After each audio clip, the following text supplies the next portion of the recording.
বাংলাদেশে প্রতিষ্ঠিত করার জন্যই কিন্তু এই বিডিআর ট্র্যাজেডি ঘটিয়েছিল 2009 সালে। আমরা যদিও তখন অনেক ছোট ছিলাম, একই সূত্রে অনেকগুলো ট্র্যাজেডি গাথা ছিল। 2013 সালের 5 মে আমাদের ভুলে গেলে চলবে না, 2018 নিরাপদ সড়ক আন্দোলন ভুলে গেলে চলবে না, এবং পরবর্তী সময়ে এই লাস্ট বিপ্লবের 2024 সালের জুলাই মাস ভুলে গেলে চলবে না। প্রত্যেকটা ট্র্যাজেডি হাসিনা সরকার ঘটাতে চেয়েছিল শুধু তার আসন টিকে রাখার জন্য, তার ক্ষমতা টিকে রাখার জন্য। আমাদের দেশকে বিক্রি করে দিয়ে মেগা প্রজেক্টের নামে লুটপাট চালিয়ে, দুর্নীতি চালিয়ে সে সবসময় চেয়েছিল আমাদের নিপীড়ন করার জন্য।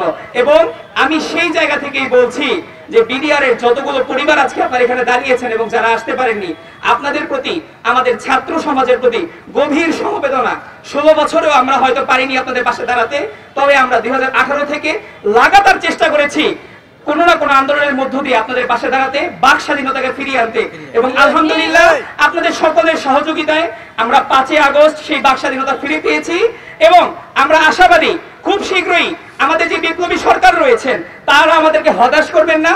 আমরা আপনাদের সাথে একতা পোষণ করছি, সেই সাথে আমরা আশা করছি এবং আমরা আমাদের বিপ্লবী সরকারের কাছে দাবি জানাচ্ছি, আবদার করছি, আপনারা এই বিডিআর যেই হত্যা মামলা ছিল, এই বিডিআর এর যে মূল রহস্য ছিল তা উদ্ঘাটন করে জাতির সামনে হাজির করবেন। কিভাবে সেই বিডিআর বিদ্রোহ থেকে শুরু করে, সেই বিডিআর যে বিদ্রোহ বলা হয়েছিল, সেই বিডিআর ট্র্যাজেডি থেকে শুরু করে কিভাবে আয়নাঘর পর্যন্ত পৌঁছালো, এই সমস্ত কাহিনীগুলো আমরা যেন জাতি পরিষ্কারভাবে জানতে পারি, আমরা শিক্ষার্থীরা যেন সঠিক ইতিহাস জানতে পারি। 2075 মতো যেন, 1975 মতো যেন আমাদের ইতিহাসগুলো হারিয়ে না যায়, আমরা যেন সঠিক ইতিহাস জাতির সামনে তুলে ধরতে পারি, আমাদের ভবিষ্যৎ প্রজন্মের কাছে তুলে ধরতে পারি।